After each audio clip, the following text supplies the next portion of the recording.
de hoy. Me presento, mi nombre es Gabriela Peñafiel, de la Cámara Ecuatoriano-Alemana, como ya lo dijo Cristian.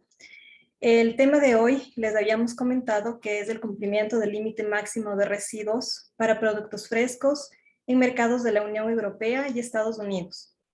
A continuación, les voy a dar un breve perfil de nuestros dos expositores de AgroRoom. Tenemos el agrado de presentarles al señor César Ponce, quien es el presidente de AgroRoom Ecuador y gerente general en AgroRoom Perú. El señor Ponce es ingeniero agrónomo graduado en Costa Rica y tiene una especialidad en agricultura de precisión y sistemas de gestión de calidad agrícola. Cuenta con una gran experiencia en gerenciar proyectos de desarrollo agrícola e investigaciones de campo a nivel internacional. También les voy a presentar a la señora Evelyn de la A, quien es coordinadora de planificación y proyectos enfocada en servicios de asesorías al agroproductivo, alimentario y ambiental de América Latina. En su formación profesional es ingeniera agrónoma graduada en Costa Rica, máster en gestión de proyectos, especialista en planeación estratégica, producción, calidad, gestión de proyectos de gran impacto social y ambiental, entre otros. A nuestros asistentes a este webinar, les pedimos que hagan por favor sus preguntas en la parte inferior de sus pantallas. Está el link preguntas y respuestas, las podrán hacer por esta vía y al final nuestros expositores las irán respondiendo. Y ahora les voy a dar el paso a nuestros expositores. Bienvenidos. Perfecto.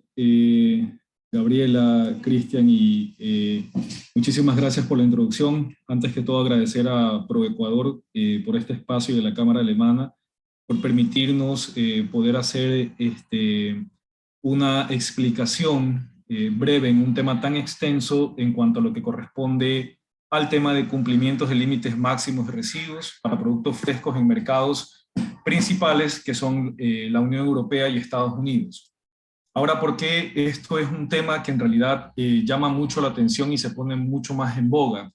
Dentro del Plan 2030 de Naciones Unidas, uno de los planes, digamos, ambiciosos que quieren mejorar las condiciones en términos de sostenibilidad, parte de estos ejes es el tema de la reducción de contaminantes. Y la Unión Europea, por ejemplo, tiene planes muy específicos, mucho más detallados en la reducción, por ejemplo, del 50% de la concentración o los límites máximos de residuos, que son los productos que se aplican fitosanitarios para los en su concentración dentro de los productos de exportación. Y esto últimamente ha causado una mayor dinámica y un mayor reto para las empresas de exportación, y no se diga para las compañías que quieren iniciar procesos de exportación. Hemos visto durante los últimos procesos de evolución, por ejemplo ahora, Ecuador siendo uno de los mayores exportadores de banano del mundo, hace meses atrás, menos de un año, restringen el clorpirifos, ¿verdad?, que es el producto principal utilizado para lo que es la protección de la fruta de banano para los insectos, que se lo ponen las fundas de banano, y de repente la industria tiene que tornarse totalmente a utilizar otras moléculas como el bifenthrin y el peroxifen, y a no más un mes acaban de sacar una nueva norma que ya le ponen un deadline para la utilización del bifenthrin. Entonces, digamos, todas estas normativas y legislaciones van en tenor a este plan de la reducción de los LMR. Y esta parte dinámica nos vuelve a nosotros como empresarios, exportadores, productores, traer un gran reto que es conocer parte de esta normativa con el objetivo de adaptarnos y saber en el tenor del cumplimiento de las normativas a qué mercado yo tengo que exportar mi producto. Vamos a ver ahora parte de lo que es el tema normativa Unión Europea, Estados Unidos, que son mercados que se vuelven más exigentes.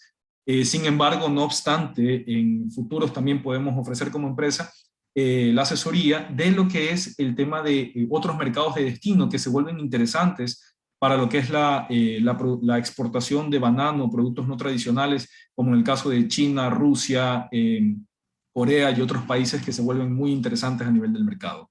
Entonces, en tenor a esto, continuando con la presentación, lo que hemos estructurado brevemente es una agenda que logre explicar desde los conceptos básicos hasta el detalle de lo que uno como empresa exportadora, profesional, asesor, debería de conocer con el objetivo de poder no tener limitaciones en las exportaciones de los productos. Hemos dividido esto en dos partes, que es la parte de la legislación, lo que debemos conocer a nivel de legislación, pero también las acciones que como empresas tomamos con el objetivo de poder, tomar las medidas o las cautelas necesarias en nuestros planes y de manejo y de análisis de riesgo de nuestra cadena de producción para poder no correr riesgos de tener retenciones, recalls o rechazos de productos. Primero explicaremos los conceptos a nivel de legislación, vamos a hablar de lo que es el tema de normativas y posteriormente a eso vamos a hablar de qué moléculas, ejemplos de lo que se halla en Ecuador y qué retos tiene la industria ante resultados que se puedan presentar. Pero aparte de la legislación, tenemos cuáles son las acciones que yo como exportador, industria, empresa o asesor puedo hacer para llevar una excelente trazabilidad y control de mis contaminantes, qué investigación y desarrollo puedo realizar para poder mermar el riesgo de rechazos y notas adicionales que vamos a agregar. No más obstante, por favor, ahora les dejo con mi compañera Evelyn de la A con la parte de legislación y luego continúo con las acciones. Muchas gracias.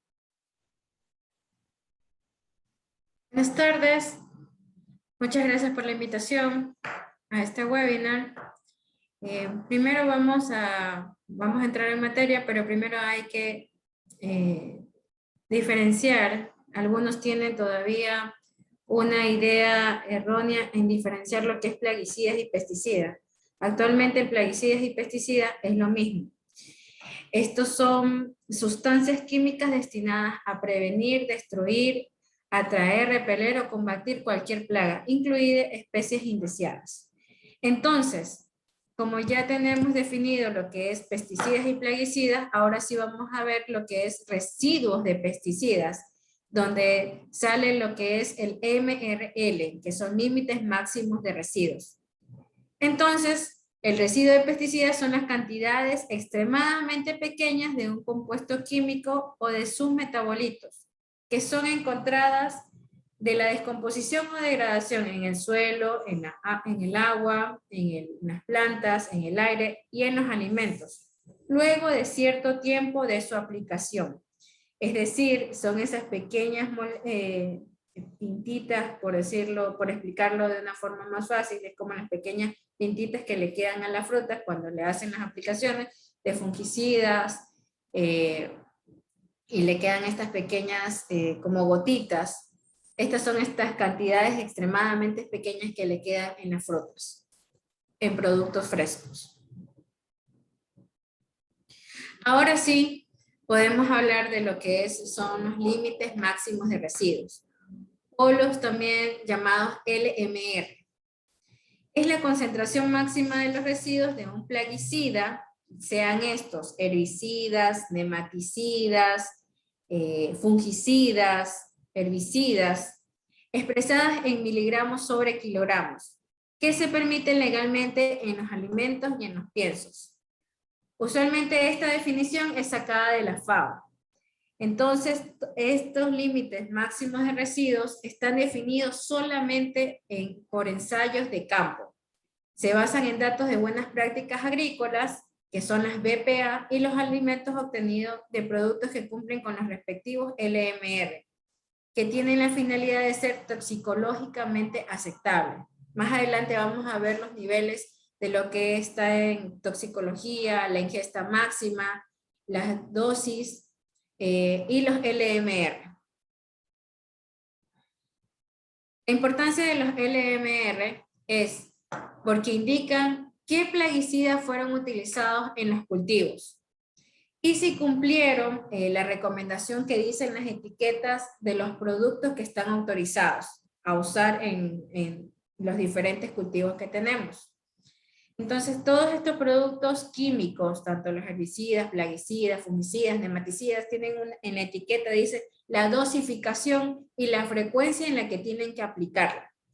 Entonces, En caso de que salga un positivo o haya una traza dentro de los resultados que se emiten después de haberle hecho un análisis de multiresiduos, esto nos puede indicar cómo fueron las prácticas de campo que hubieron en estos cultivos específicos.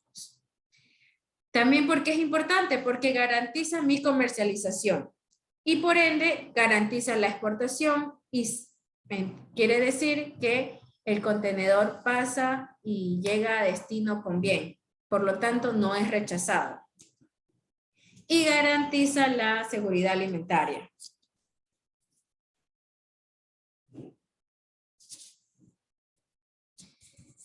¿Cómo se determinan los LMR? Como les indiqué, esto se determina solo en campo. Estos LMR son ajustados a todas las prácticas de campo. Por eso está muy ligado a lo que son las buenas prácticas agrícolas. Entonces, ¿cómo se determinan? Hacen ensayos con dosis más altas a ser recomendadas. También utilizan ensayos donde hay un máximo número de aplicaciones. Hacen más de lo que dice la etiqueta, lo elevan un poquito más y entonces para poder determinar estos límites máximos de residuos. Y el menor intervalo de aplicación y menor intervalo entre la última cosecha. Es decir, si mi primera aplicación de fungicida la apliqué, la recomendación es que la apliquen cuando está la planta en 12 semanas, en 4 semanas de crecida, esa primera aplicación tiene un intervalo hasta su última cosecha de 120 días hasta la cosecha. Ese intervalo es el que me permite que haya un descanso y no me detecte en el momento de que pasa la fruta o el producto fresco en el análisis de multiresiduos, me determina que no sale detectado. Es decir, que ese intervalo estuvo bien y por lo tanto no sale el positivo o una traza. La legislación, como vamos a hablar del cumplimiento tanto para la Unión Europea como Estados Unidos, esta lámina me indica para dónde están yendo las exportaciones no petroleras en este primer trimestre del 2021. Van para Estados Unidos, África, Europa y Asia. Entonces, ¿a qué legislación deberían apuntar todos estos productos frescos? Por ejemplo, para Estados Unidos, es la Tolerance and Exception for the Pesticide Chemical Residues in Food. Esa es la que deberíamos de aplicar y ver el listado de moléculas para cuales no tendría que estar buscando en los productos que voy a utilizar en la finca, y ajustarla a esta legislación para que no me detecten positivos. En África, el Food Stop Cosmetic and Disinfectant Act. Esta es la legislación aplicada para África. Para Europa es la regulación número 396-2005, donde están todas las moléculas para cada tipo de producto. Para Asia está separado por China y por Japón. Para China está la People Republic of China, Maximum Residual Limit for Pesticide Food. Y para Japón está the Japan Food Chemical Reserve Foundation. Como les comentaba, es importante conocer qué método utilizar en los productos frescos. Por ejemplo, la metodología Ketcher, que es Quick, Easy, Cheap, Effective, Rush and Safe, es utilizada. La extracción que hace esta metodología separa la fase sólida para productos o matrices con alta cantidad de agua. En cambio, la DFG-S19 está para matrices que tienen concentraciones de aceite y de azúcares. Y depende también de la textura de los productos frescos. Entonces, y para esto también hay métodos de grupo, la DFGS, y hay otros métodos singulares o específicos como los que tenemos en la lámina. Por ejemplo, en métodos celulares Ketcher son los bromuros, los clormequab, mepiquab, el glufosinato, el glifosato, el paraquat y el diquat. En cambio, el otro método de grupo que puede analizar el DFG S19 son los fenizoherbicidas, ditiocarbamatos o compuestos de estaño orgánico. Entonces, todas las metodologías deben estar apuntados a las matrices que ustedes tienen para que sus resultados sean verídicos, sean confiables, al momento de que su envío a destino no pueda ser rechazado. Estos son los equipos que analizan las matrices, como les comentaba, como el aguacate, el limón, el banano, manzanas. Todos estos equipos, dependiendo de la metodología y de la textura y de cómo lo categoricen, se utilizan estos equipos que se llama espectrometría de masa. El equipo se llama cromatógrafos. ¿Qué es lo que hace un cromatógrafo? Extrae la fase sólida y para poder determinar la cantidad de moléculas que tiene el producto que van a analizar. Los resultados, una vez que pasaron por el análisis de multiresiduo, estos son los resultados que nos otorgan los laboratorios. Los ejemplos que les estoy poniendo son dos diferentes laboratorios de Eurofins, dos resultados de dos diferentes laboratorios, en donde lo que ven, ahí dice límites de cuantificación declaradas, mayor o igual, no salió ninguna materia activa, y en la otra sale que no se han detectado moléculas. Quiere decir que esto que era producto orgánico salieron en cero, están limpios. En este caso, aunque es un cultivo orgánico, es una matriz orgánica, aparecieron trazas o presencias de bifentrina y piriproxifen. Aunque el resultado es menor que el límite, el LMRR de la Unión Europea, porque el resultado de la bifentrina sale 0.012 y el límite sale 0.10, quiere decir que es menor a lo del límite máximo de residuo. Eso no es que los van a detener el producto en destino, solo que aparece como una pequeña traza y significa que las aplicaciones las hicieron un poquito, no cumplieron no dejaron que descansara, hubiera un intervalo grande para que la fruta no estuviera la molécula. Quiere decir que las prácticas de campo no se cumplieron como deberían. Por lo tanto, lo detectó el equipo.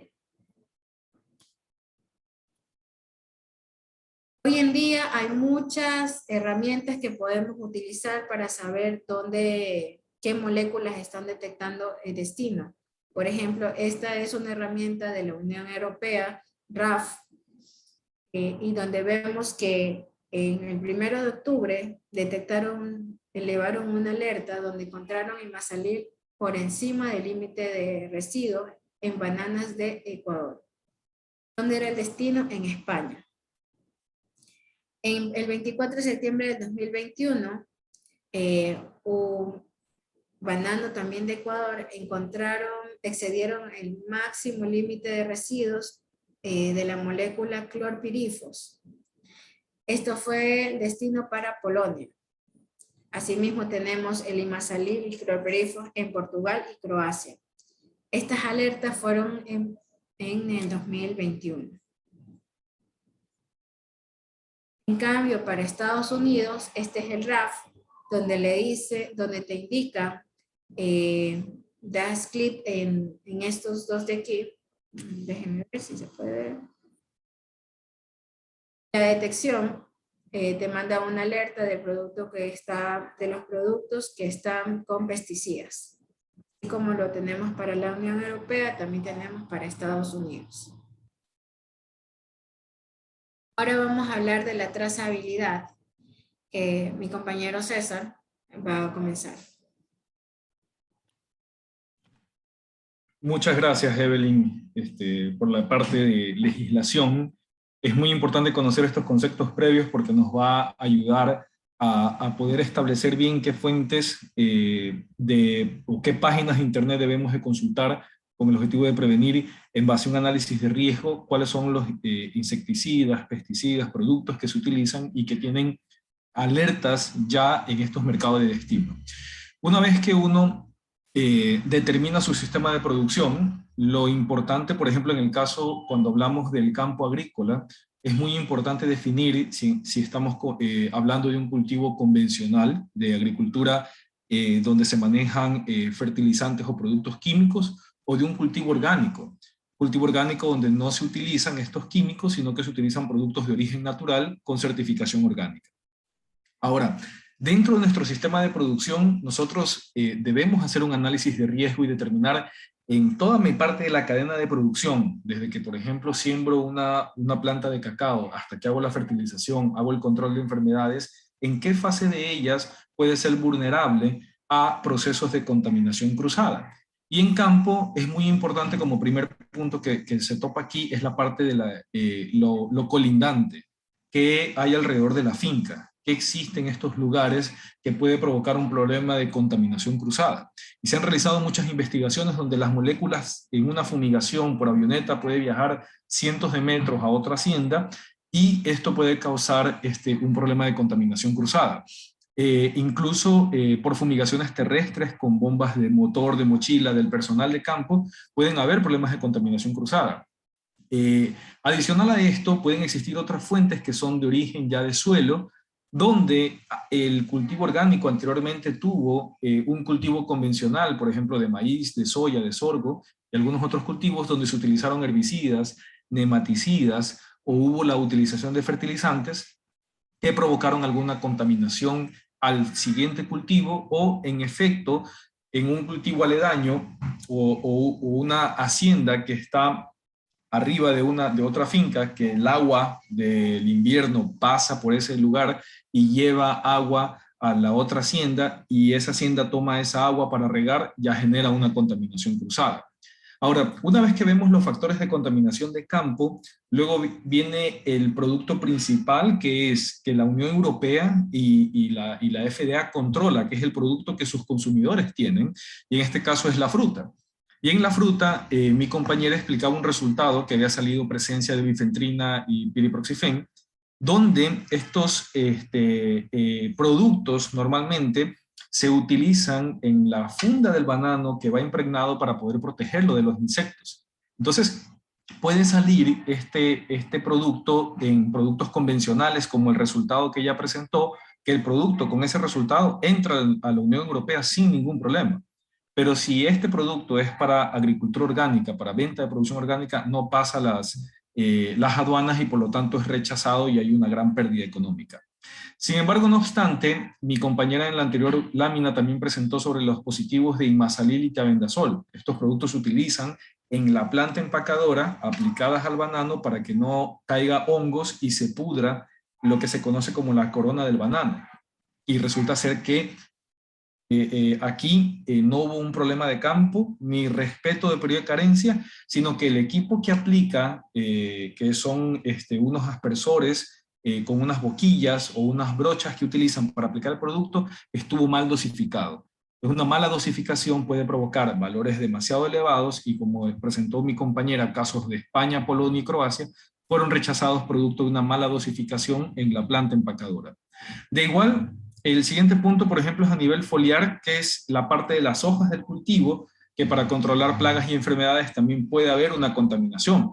Háblese, por ejemplo, de cultivos de arándanos, de frutillas, en el caso cuando estamos hablando de cultivos en la parte también andina como brócoli, coliflor, en la costa como mango, papaya. Puede existir que por curar una enfermedad en la parte foliar la fruta se ve contaminada y puede sobrepasar. Ahora, ¿qué más hemos tenido dentro de la industria? Hemos tenido casos también como por ejemplo con la contaminación cruzada de los pallets. Entonces, yo hago un esfuerzo grande en el cuidado digamos, de mi cadena de producción para producto orgánico, desde la finca hasta la planta empacadora y de la planta empacadora hasta el contenedor, pues resulta ser que cuando embalo mi producto en el contenedor, puede suceder casos que hemos identificado, que el pallet de madera no tuvo tratamiento térmico, que normalmente debería tenerlo, certificado por las autoridades, en este caso puede ser Agrocalidad, SENASA, según el instituto de cada país como en Ecuador y Perú o otros países, sino que esos pallets tuvieron tratamiento químico. Y uno de estos ensayos que hicimos, se identificó en Europa una molécula que era muy poco probable de encontrar en banano, que era pentacloranisol. Y el pentacloranisol, cuando fuimos a hacer la investigación y nos dimos cuenta, estaba dentro de los pallets que se habían confundido de tratamiento térmico, de temperatura, con tratamiento químico, y este pentacloranisol, que es el ingrediente activo del producto que conocemos en el mercado como maderol, esto se gasificó y contaminó toda la fruta en el pallet. Entonces son cosas que pueden haber muchos riesgos, y en este caso en la planta empacadora post empaque y embalaje para el envío sucedió esta contaminación cruzada. Ahora, ¿qué también tenemos? Tenemos el tema de la presencia de agentes contaminantes, de metales pesados en las tintas de los productos que se imprimen para los cartones de banano. En los plásticos tenemos presencia de monómeros o productos químicos que pueden migrar al banano. También tenemos el caso de aceites que no son de origen natural, sino de origen de petróleo, que son los famosos conocidos como MOSH y los MOAS, que también pueden migrar a la fruta, y esto definitivamente provoca una contaminación cruzada. Y son todos estos plásticos que están en enfunde, el enfunde en campo, por ejemplo en banano, por ejemplo también el enfunde se hace en guanábana, el empaque del producto que yo embalo, pero también a veces los corbatines que dice ahí la lámina, son unas pequeñas láminas con tratamiento químico que se ponen en el banano para repeler los insectos con tratamiento químico. Entonces, ahora, posterior a eso vienen los productos post cosecha. Ahora, esta parte de aquí ya también conlleva a lo que son los valores agregados. Porque en el momento de que tú tienes una planta, por ejemplo, industrial de elaboración de conservas, de jugos, de concentrados, imagínense un concentrado, lo que hace es llevar 100 mangos, transformarlos de 30 kilogramos a 5 kilogramos de pulpa concentrada, la concentración de los químicos se eleva.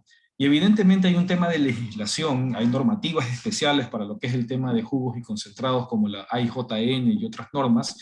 Entonces, esa parte es muy importante, porque lo que pasa en campo definitivamente tiene una reacción en cadena a lo que las plantas y las industrias generan en su valor agregado. Entonces, continuando con la siguiente lámina, dentro de ese proceso, ¿qué también vamos a encontrar? Hay una gran diversidad en cada uno de los países. Por lo tanto, si yo tengo un cliente y el cliente me pide tal requerimiento, tengo que ver la normativa. Y por ejemplo, aquí vemos un caso muy sencillo que pusimos de ejemplo, por ejemplo, para exportar arroz. Ven, por ejemplo, el clorpirifos, que la concentración máxima es 0.05 para la Unión Europea, pero para el Codex tiene un valor mucho más elevado, 10 veces más elevado. En India tiene otro valor muy similar a la Unión Europea, y cambia en Corea, Japón, en Rusia, en Estados Unidos. Entonces, esta variación de requerimientos, que no hay una homogeneidad de requerimientos, hace que definitivamente tengamos un gran reto en el conocimiento de las normas internacionales. Pero también, cuando ustedes, por ejemplo, van y hay países que no tienen esta normativa, nosotros tenemos el Codex Alimentarium. El Codex Alimentarium es la Biblia de los límites máximos residuales de referencia que se utiliza donde los países no tienen su propia legislación. Entonces, pueden ver otros casos. Por ejemplo, el buprofesin, que está marcado en rojo, de un momento para otro cambió de 1 a 0.01. Entonces, eso cambia toda la dinámica de utilización en campo de los paquetes tecnológicos, y hay muchas veces que cambia esto tan rápido que existen envíos que están viajando a ese destino. Dan unos tiempos de plazo grandes, a veces cortos y a veces medianos, y estar actualizados es muy importante. Entonces, continuando con la siguiente presentación, no solamente los límites máximos residuales es la legislación a nivel de cada país. digamos que en este caso aquí en el país, en Ecuador Agrocalidad o en Perú Senasa, tiene su propia legislación, sino que los supermercados locales de cada país tienen sus propios límites máximos residuales. Entonces, normalmente, ¿qué hace una empresa distribuidora en Europa? Recibe, por ejemplo, el mango, el cacao, la fruta que nosotros exportamos, o la industria que nosotros enviamos, ellos mandan a hacer un análisis, pero tienen que hacer un análisis de acuerdo a los límites máximos residuales propios de cada supermercado. Nosotros como laboratorio hacemos ese segregamiento. ¿Por qué? Porque el requerimiento, aquí ustedes pueden ver, de Penny Market, dice la utilización del 70% de lo que dice la norma europea. EDECA dice el anterior, 70% de la Unión Europea, y si yo hago una marca propia de EDECA, es el 50% del límite máximo residual. Kaflan comienza a indicar es el 33%, neto el 33%. Entonces, este porcentaje que aplican es un reto porque estos supermercados Kaflan neto son de mayor élite, pagan más, retribuyen más por el producto, pero su exigencia es mayor.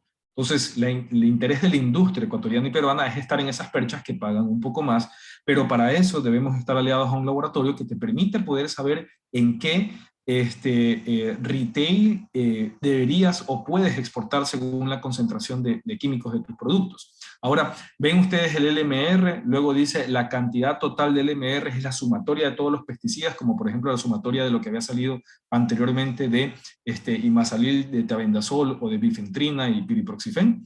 El ARFD es el valor máximo de ingesta de consumo de un promedio de un infante, también ese valor se puede ver, y el número de plaguicidas también te dicen, sabes que yo te puedo soportar hasta 5 pesticidas, hasta 3 pesticidas. Esa legislación ya lo ponen los propios supermercados, siendo más exigentes que la legislación nacional. Continuamos. Ahora, dentro de, vemos ejemplos, por ejemplo, en banano orgánico, ya, por ejemplo, en Bélgica, en una ocasión, Bélgica identificó cipermetrina en bananos, y la cipermetrina estaba presente en el cultivo orgánico, pero la empresa exportadora acá utilizó laboratorios que nunca lo detectaron. Entonces es muy importante el alcance de la acreditación, de la certificación, es no solamente tener la acreditación, sino que en el alcance el laboratorio pueda tener equipos, como ustedes lo vieron en la lámina que presentó mi compañero, que se llaman cromatógrafos, que puedan alcanzar a leer esos pesticidas en una muy baja concentración, y más adelante voy a explicar un ejemplo para que veamos el tema de concentración. Pero estas concentraciones fueron de 0.02 a 0.04, pero los laboratorios nacionales no lo lograron identificar.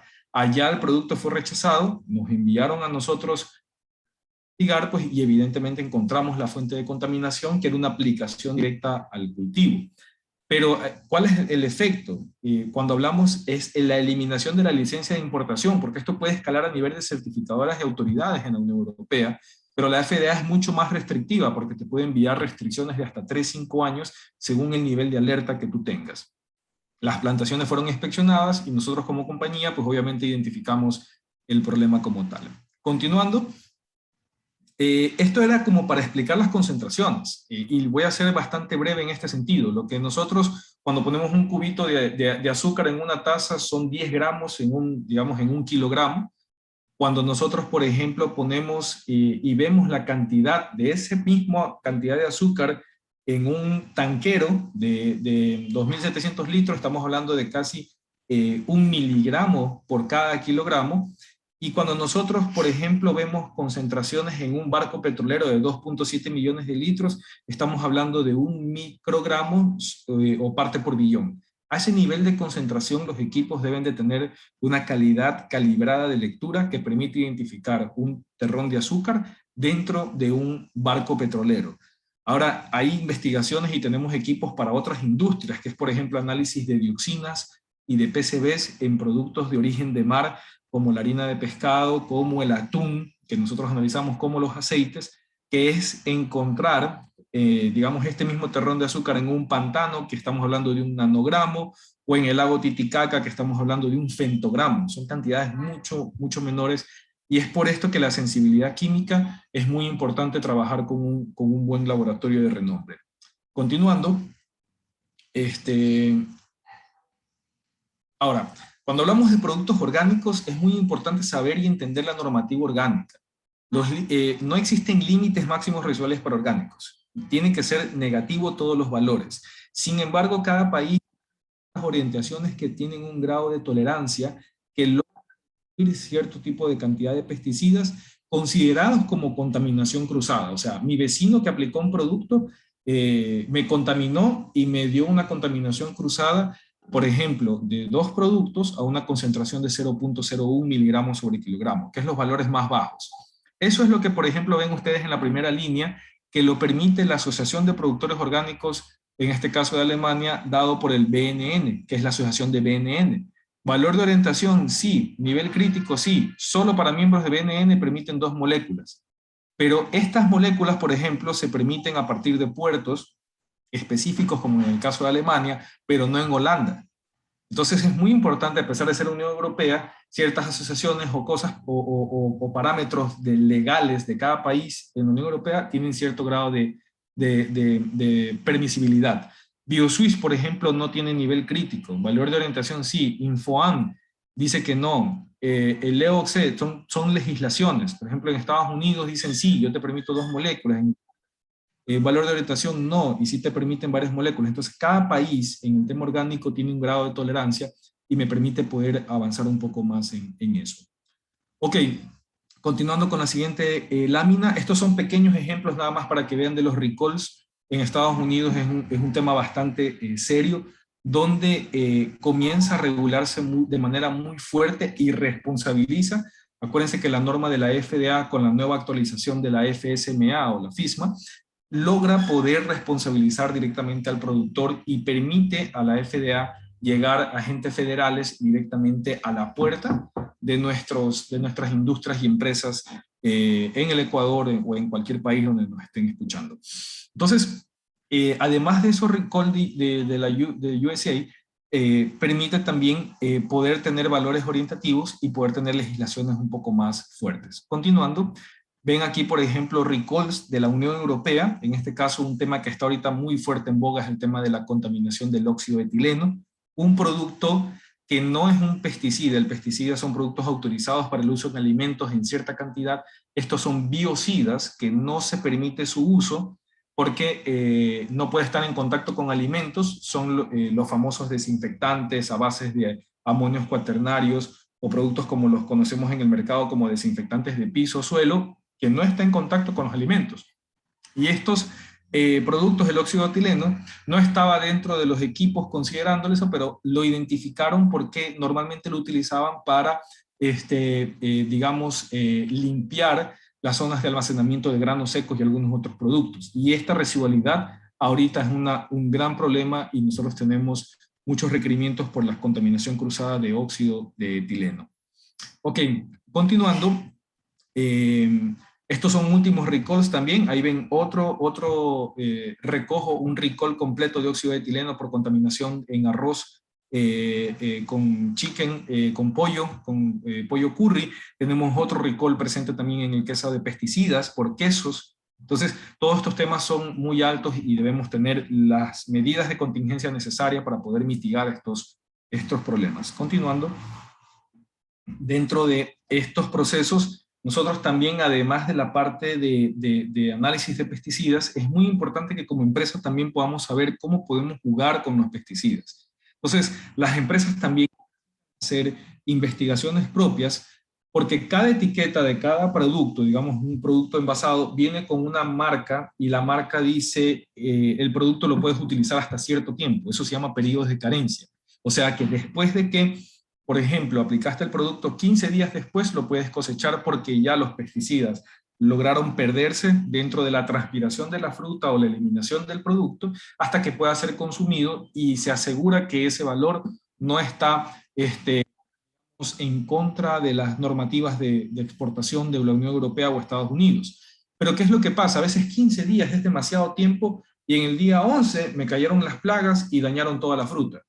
Entonces yo tengo que ver hasta dónde puedo utilizar el producto y para eso se hacen estudios de residuos para ver lo que se llama periodos de carencia y también ensayos de eficacia. Entonces ahí viene un tema de elaborar protocolos, hacer ensayos en campo, aplicar los productos y hacer muestreos sistemáticos para decir, en el caso, por ejemplo, estamos hablando del aguacate en Tumbaco, nos permite poder cosechar el producto aplicándolo hasta los 7 días y no 20, como dice. Y eso me permite la seguridad de poder tener una concentración adecuada que cumpla con la Unión Europea. Estos ensayos sirven mucho para eso y nos permite poder hacer, digamos, los análisis. Hay una parte de campo, hay una parte analítica y posteriormente un resultado que genera lo que se conoce como las curvas de degradación de pesticidas y son determinados y comparados con los límites máximos residuales para ver la empresa exportadora hasta cuándo lo puede utilizar. Continuando, dentro de estos procesos, nosotros, y es muy importante para las empresas manejar bien las inspecciones previas al envío. Muchos compradores nos llaman para poder hacer muestreos y todo esto, pero lo más importante es la integridad alimentaria y lo que se conoce como la integridad de la muestra, la trazabilidad o lo que se conoce como custodia de muestra. Es muy importante saber de que la persona está capacitada bajo normativa con acreditación que para el tema de muestreos ISO 17020 y logra con esto poder hacer un muestreo sistemático que nos permite poder tener una seguridad de que el producto que se va a exportar fue el producto muestreado y que no hay una adulteración o un momento de que se cambian las muestras por otras, logrando alterar los resultados del producto que va a ser exportado. Esto lo hemos realizado en Asia, en Europa, en muchos países, que nos permite incluso cuando ustedes tienen un reclamo de su cliente en el extranjero, poder realizar y enviar con nuestra red de muestreos a profesionales del lugar para poder verificar y comprobar de que les están rechazando el producto por una razón lógica, técnica y no comercial. Bien, ahora, notas, es muy importante que el laboratorio tenga una competencia alta, que también nosotros tenemos un menú analítico, o los laboratorios tienen un menú analítico que te permite poder desplegar a laboratorios que en realidad sean de tu mercado de destino. Entonces, hay clientes muy exigentes alemanes que dicen quiero con un laboratorio alemán porque son 700 moléculas menores a 0.01 miligramos por kilogramo. Ok, eso es muy importante conocer para en base a eso que el cliente tenga la percepción de que el mismo laboratorio que él utiliza es el que tú estás utilizando y con base en eso va a confiar mucho más en tu producto. Las preferencias de los consumidores van cambiando y esto hace definitivamente que como empresas de valor agregado o de venta de materias primas frescas en frutas y hortalizas tengamos el reto pues, de conocer muy claramente las normativas y los valores.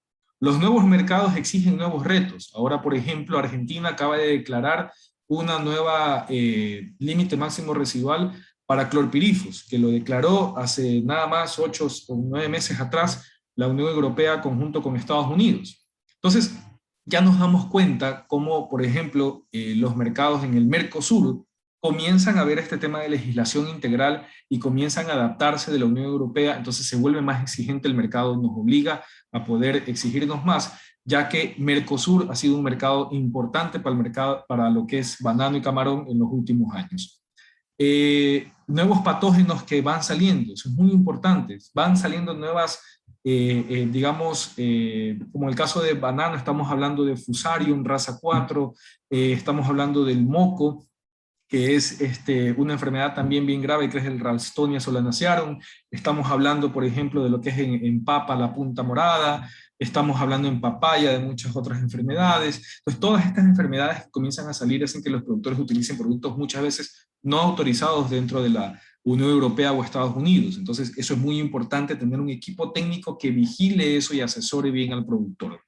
Nuevas regulaciones para ingresar a mercados exigentes, eso es algo muy dinámico y es muy importante tener el asesoramiento constante y necesario para poder adaptarse a esas condiciones y los requisitos de calidad comercial exigentes. Entonces ya tenemos clientes que, como en el caso de supermercados alemanes como Rewe, Kaufland, ya exigen mucho más que la normativa pide. Y eso te permite a ti tener el sartén por el mango para que tu producto con valor agregado o materia prima pueda llegar a las perchas con la mayor exigencia de calidad y de repente no en manos de un intermediario o algún otro agente comercial. Sin más, yo creo que me queda por agradecer. Tenemos un espacio de preguntas. Nuevamente agradezco a ProEcuador y al equipo de la Cámara Alemana por esta oportunidad de presentación. Muchísimas gracias. Ujú. Muchísimas gracias, César, Evelyn, por su presentación. Y ahora, ¿qué les parece si damos paso a algunas preguntas que tenemos? Nos consultan, esta pregunta va para ambos. Dice, ¿qué criterio tienen en la utilización de productos biotecnológicos y los proyectos sostenibles para eliminar o biodegradar productos químicos de uso agrícola y microorganismos patógenos de aguas y suelos contaminados que se utilizan en la agricultura, ganadería y acuacultura? Sí. Existen, digamos, bastantes iniciativas en temas de descontaminación de aguas, ¿verdad? Porque básicamente, como hablaba en su momento, una finca aledaña contiene, digamos, mucha aplicación de productos agroquímicos y esa misma finca que baja el agua a mi hacienda tiene productos contaminantes. Entonces, existen muchos tipos de factores de descontaminación de agua como lagunas de oxidación, como la utilización de plantas acuáticas, de azolas o de algunas cosas que logran hacer bajar la carga química de estos productos.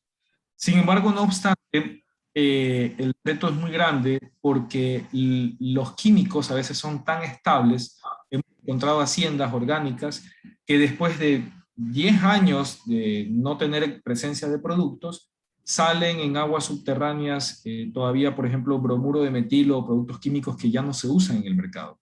Entonces, suceden estas cosas y yo tengo que ver cómo mi análisis de riesgo comprueba, incluso a pesar de ser orgánico, que ese producto no puede llegar a mi fruta a ser un agente contaminante y cómo yo garantizo, porque una finca orgánica puede estar rodeada de muchos agentes contaminantes, pero mis análisis de laboratorio, mi estudio técnico de análisis de riesgo, puede ante un organismo certificador o exportador decir que eso no es un riesgo para la integridad alimentaria de un producto. Entonces, eso es muy importante saberlo porque antes de hacer una descontaminación de un agua que es muy cara y muy costosa, yo con un análisis de riesgo puedo descartar que eso no es un problema para mi producto de exportación. Entonces, no sé si de repente con eso respondo la pregunta. Continuamos. Ok, tenemos otra pregunta. Nos dicen, ¿cuál es el tiempo de carencia de los insecticidas, nematicidas, acaricidas en una etapa donde hay mayor contaminación de productos hacia la fruta? Correcto, sí. Los acaricidas, cada uno de los productos, cada ingrediente activo, como decía en su momento, en el frasco tiene algo que se llama periodo de La carencia. etiqueta. Ahí dice 7, 8, 9, 10, 15, 20 días. Me determina el deadline, la fecha máxima tope que yo puedo aplicar el producto. Si, por ejemplo, mi cosecha de frutilla esperamos que sea a finales, digamos, de este mes de octubre, y yo tengo un tiempo de 15 días máximo de carencia, yo al 15 de octubre ya fue la última vez que tuve que aplicarla. Entonces, establecer un número de días en realidad es por cada una de las moléculas que yo utilizo para controlar insectos, hongos, bacterias, etc. Entonces, cada producto tiene su propia tiempo que yo debo tener cronometrado para no sobrepasarme del tiempo y no cumplir la norma. Ujú. La siguiente pregunta nos dice, para productos dedicados al té, guayusa, jamaica, etcétera, ¿qué enfermedades tenemos que tener en cuenta y dónde se puede conseguir buenas prácticas para ese rubro? Evelyn, no sé si de pronto tú ayudas con eso. Como son cultivos que recientemente están siendo explotados dentro del país, existen ya investigaciones de estos rubros que podemos compartir, tanto de las enfermedades, también las prácticas, incluso también los análisis para poder hacer una prevención o detectar a tiempo. Ujú. Esta pregunta se relaciona también, dice, para la guayusa, ¿qué moléculas y elementos tenemos que tener en cuenta al hacer un espectrograma de masas sobre una muestra? Sí, ya hemos realizado y hemos tratado mucho la guayusa en el oriente, ¿verdad? Hemos tenido resultados en algunos casos que no tienen contaminantes, otros que sí tienen contaminantes, porque muchas veces estos cultivos pueden estar asociados a cultivos de cacao, a cultivos de plátano, y a veces hay agentes contaminantes que cruzan contaminación. Cromatografía gaseosa y cromatografía líquida, digamos, cubre este amplio rango de las principales moléculas que se pueden considerar agentes contaminantes para guayusa. ¿Cuál es la diferencia el uno del otro? Cromatografía líquida trata los pesticidas que están en forma líquida y los otros en forma gaseosa, o que su forma de evolución o de lectura permite en forma líquida o gaseosa hacer una lectura y una cuantificación. En esos, digamos, cromatografías se logra de 400 hasta 800 moléculas, ¿ya? Sin embargo, mi compañera explicó en una lámina de que existen métodos específicos. Entonces, según el análisis de riesgo, por ejemplo, tú te das cuenta de que en esa plantación de guayusa antes hubo una plantación de cacao, y el cacao por lo general utilizan muchos fungicidas, la escoba de bruja, la moniliasis, algunas otras hongos.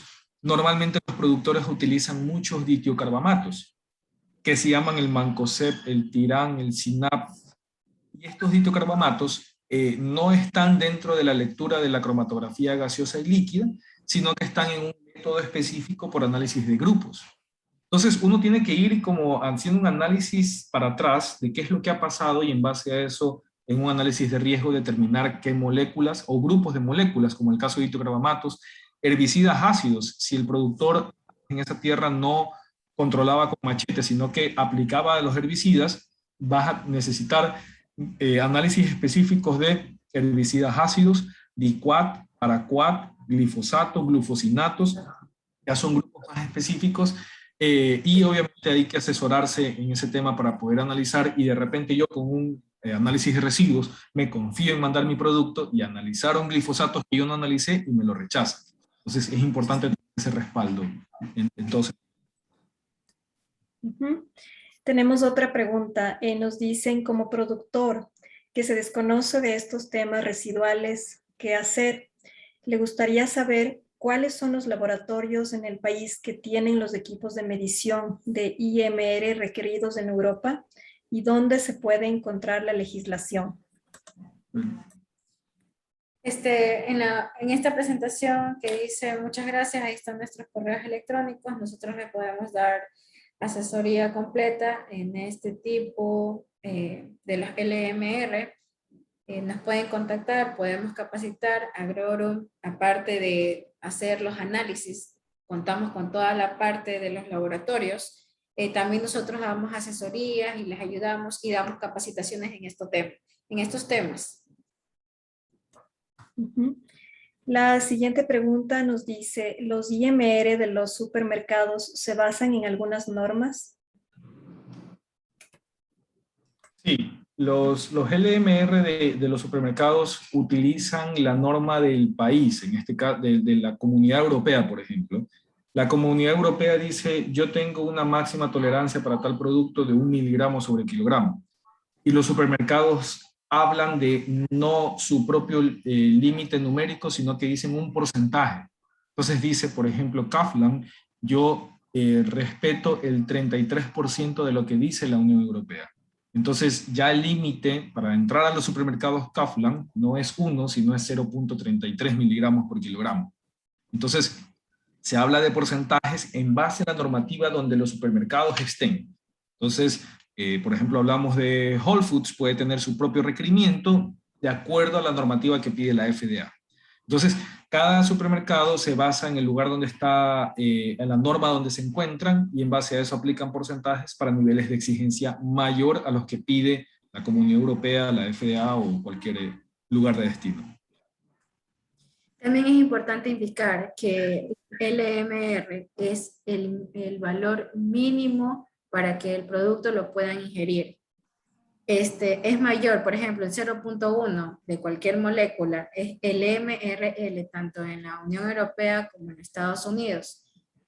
Cuando quieren hacer, es mayor cuando el límite de toxicológico, la ingesta máxima o la dosis aguda es mayor que un LMR. Por eso toda la legislación está apuntada a ver esos valores de la LMR, más no toman en cuenta esos límites toxicológicos, el límite de la ingesta máxima o las dosis agudas para ingesta humana. No los toman en cuenta porque su valor es alto y lo que quieren es que la gente consuma, garantizar la seguridad alimentaria. Entonces, por eso todo está apuntado a los LMR. Ok, muchísimas gracias. No tenemos más preguntas por el momento. Permítanme agradecerles a ProEcuador, a nuestro socio AgroRoom, por la presentación. Vamos más adelante a realizar otros webinars con otros temas. Por ahora dejamos cerrada la sala. Muchísimas gracias a todos nuestros asistentes también. Y más adelante les iremos enviando la información de nuestros siguientes webinars. Gracias, César. Gracias, Evelyn, por tan importante presentación el día de hoy. Muchas gracias. Que estén muy bien. Buena Hasta la tarde. próxima. Buena tarde.